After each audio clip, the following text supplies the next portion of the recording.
Perkenalkan, nama saya Nima Diardiasih. Kali ini saya akan membahas materi tentang filsafat pendidikan dalam pendidikan karakter. Yuk simak videonya. Apakah kalian pernah mendengar istilah filsafat pendidikan atau pendidikan karakter? Kalau belum, yuk kita bahas satu persatu. Yang pertama, pengertian filsafat pendidikan. Filsafat pendidikan berasal dari dua kata, yaitu filsafat dan pendidikan. Filsafat sendiri berasal dari bahasa Yunani, yaitu philos yang berarti kecintaan dan sophia yang berarti kebijaksanaan. Jika diartikan dari dua kata ini, filsafat diartikan sebagai kecintaan akan kebijaksanaan.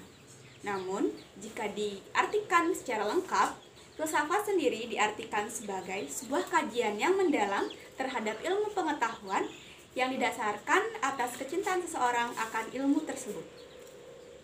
Jika diterapkan dalam pendidikan, maka lahirlah filsafat pendidikan. Filsafat pendidikan adalah sebuah ilmu filsafat yang terfokus pada bidang pendidikan, yang membahas mengenai ilmu pendidikan secara mendalam dan meluas. Yang kedua, pengertian pendidikan karakter. Pendidikan karakter merupakan gabungan dari dua kata, yaitu pendidikan dan karakter. Pengertian pendidikan banyak sekali versinya. Salah satunya adalah Ki Hajar Dewantara, yaitu Bapak Pendidikan Nasional. Dalam Kongres Taman Siswa yang pertama tahun 1930, beliau mengatakan bahwa pendidikan pada umumnya berarti daya upaya untuk mewujudkan bertumbuhnya budi pekerti, kekuatan batin, karakter, pikiran atau intelektual, dan tubuh anak. Dalam taman siswa, semua bagian ini tidak boleh dipisah-pisahkan agar dapat mewujudkan kesempurnaan hidup, kehidupan, dan penghidupan anak-anak yang kita didik selaras dengan dunianya. Sedangkan pada Undang-Undang Nomor 20 Tahun 2003 tentang Sistem Pendidikan Nasional disebutkan pendidikan adalah usaha sadar dan terencana untuk mewujudkan suasana belajar dan proses belajar agar peserta didik secara aktif mengembangkan potensinya untuk memiliki kekuatan keagamaan, pengendalian diri, kepribadian, kecerdasan, akhlak mulia, serta keterampilan yang dibutuhkan oleh dirinya sendiri, masyarakat, bangsa, dan negara. Kemudian, karakter apa sih? Karakter secara harfiah berasal dari bahasa Latin, karakter, yang berarti antara lain watak, tabiat, sifat-sifat kejiwaan, budi pekerti, akhlak, yang merupakan ciri khas seseorang atau kelompok orang.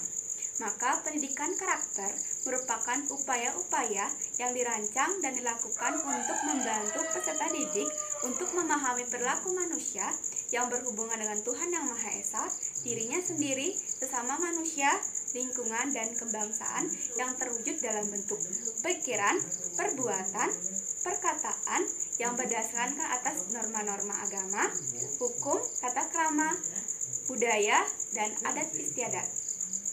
Kemudian, ada 3 aspek yang terlibat dalam pendidikan karakter. Yang pertama adalah aspek pikiran atau kognitif. Yang kedua adalah aspek perasaan atau feeling. Dan yang ketiga adalah aspek tindakan atau action. Yang ketiga, apa landasan filsafat yang mendasari adanya pendidikan karakter? Yang mendasari atau landasan filsafat yang menjadi adanya pendidikan karakter adalah aliran filsafat progresivisme. Pandangan yang mengatakan bahwa manusia memiliki potensi-potensi dan kemampuan untuk mengatasi masalah-masalah. Progresivisme juga menaruh kepercayaan bahwa manusia memiliki kebebasan untuk menentukan hidupnya serta lingkungan dapat mempengaruhi kepribadiannya. Beberapa hal yang terkandung dalam aliran filsafat tersebut yang kemudian dipikirkan secara mendalam sehingga memunculkan suatu paradigma pendidikan yang tak lain adalah pendidikan karakter. Pengembangan pendidikan karakter sebagai satu-satunya cara dari jalur pendidikan untuk menciptakan peserta didik yang bermoral. Tentu saja dilandasi oleh nilai-nilai filosofis agar tujuan pendidikan karakter menjadi terarah. Dasar filosofis dari pendidikan nasional berkarakter adalah falsafah Pancasila. Nah, falsafah Pancasila apa sih? Falsafah Pancasila yaitu setiap karakter harus dijiwai oleh kelima sila secara utuh dan komprehensif. Yang pertama, kebangsaan yang berketuhanan yang Maha Esa. Karakter ini tercermin dari saling menghormati, bekerja sama, serta kebebasan untuk melaksanakan ibadah sesuai ajaran agama. Yang kedua, bangsa yang menjunjung tinggi kemanusiaan yang adil dan beradab. Karakter ini diwujudkan dalam bentuk menghormati sesama keluarga negara Indonesia, tidak memandang suku, etnik, budaya, ataupun warna kulit. Yang ketiga, bangsa yang mengedepankan persatuan Indonesia. Dengan komitmen dan perilaku mengutamakan kepentingan kesatuan dan persatuan Indonesia dibandingkan kepentingan pribadi, kelompok, maupun golongan. Yang keempat adalah bangsa yang demokratis dan menjunjung tinggi hukum dan hak asasi manusia. Karakter kerakyatan ini tercermin dari sikap bersahaja, tenggang rasa kepada masyarakat miskin yang menderita, serta selalu mengutamakan musyawarah mufakat dalam mengambil keputusan bersama. Dan yang terakhir adalah bangsa yang mengedepankan keadilan dan kesejahteraan sosial. Karakter ini tercermin dari usaha untuk menjaga keharmonisan antara hak dan kewajiban, serta adanya kemauan untuk menjaga kebersamaan, kekeluargaan, dan gotong royong antar sesama manusia. Yang keempat, bagaimana peran filsafat pendidikan dalam membangun manusia yang berkarakter? Seperti yang kita ketahui, filsafat adalah induknya ilmu. Kalian pernah nggak sih mendengar istilah harus beradab atau moral sebelum menuntut ilmu? Artinya, tanpa karakter yang baik, seorang anak akan sulit menuntut ilmu.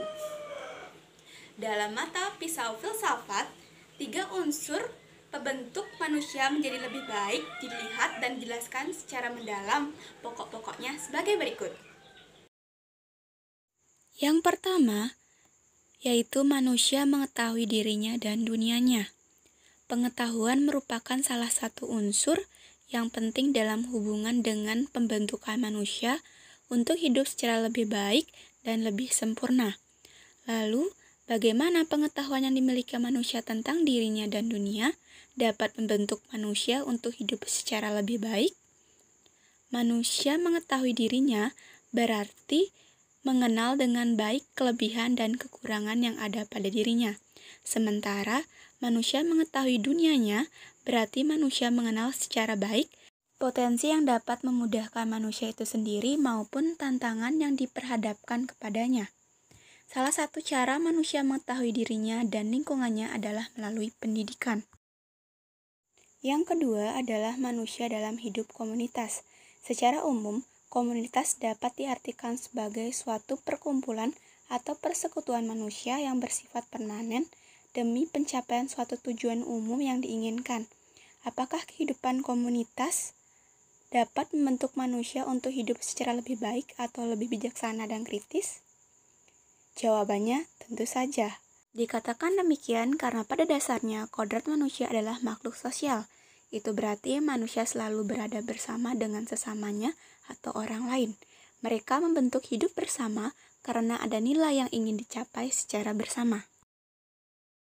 Yang ketiga, agama membantu manusia hidup lebih baik. Agama memiliki peranan penting. Agama dimengerti sebagai unsur integral dari budaya, terutama karena mengajarkan bagaimana hidup dengan baik, hidup dengan bijaksana, dan nilai-nilai universal lainnya. Dalam agama terkandung ajaran-ajaran kebijaksanaan. Dengan demikian, hidup yang lebih baik dalam perspektif filsafat budaya adalah pembentukan kebijaksanaan secara internal dalam diri manusia melalui ajaran-ajaran agama. Tadi sudah dijelaskan pokok pembahasan terkait bagaimana peran filsafat pendidikan dalam membangun manusia yang berkarakter. Nah, materi selanjutnya adalah tujuan, fungsi, dan media pendidikan karakter. Pada intinya, tujuan pendidikan karakter adalah membangun bangsa yang tangguh, kompetitif, bertoleran, berakhlak mulia, berkembang dinamis, dan berorientasi pada ilmu pengetahuan dan teknologi yang semuanya dijiwai oleh iman dan takwa kehadapan Tuhan Yang Maha Esa yang berlandaskan Pancasila. Kemudian fungsi dari pendidikan karakter adalah yang pertama, mengembangkan potensi dasar anak, berhati baik, berpikir yang baik, dan berperilaku yang baik. Yang kedua, memperkuat dan mengembangkan perilaku perilaku masyarakat yang multikultur, dan yang ketiga adalah meningkatkan peradaban bangsa kompetitif dalam pergaulan dunia. Kemudian, media pendidikan karakter mencakup yang pertama, keluarga, yang kedua, satuan pendidikan, yang ketiga, masyarakat, yang keempat, pemerintah, dan yang terakhir adalah media massa. Nah, materi terakhir yang akan kita bahas adalah implementasi serta peran guru dalam pendidikan karakter di sekolah. Pendidikan karakter di sekolah diimplementasikan melalui pendidikan pengembangan diri atau ekstrakurikuler, contohnya pramuka, PMS, PKR, seni, olahraga, dan keagamaan. Hal ini karena kegiatan ekstrakurikuler dianggap mudah dipahami, sangat menyentuh, dan sekaligus sebagai penyalur bakat dan minat siswa dan sebagai perwujudan dari karakter bangsa. Kemudian peran guru sebagai apa? Peran guru sebagai seorang pioner dan koordinator dari program ini. Karena tugas khusus dari seorang guru adalah membantu peserta didiknya untuk masa depan yang lebih baik. Sekian penjelasan materi dari saya, semoga bermanfaat. Terima kasih, sampai jumpa.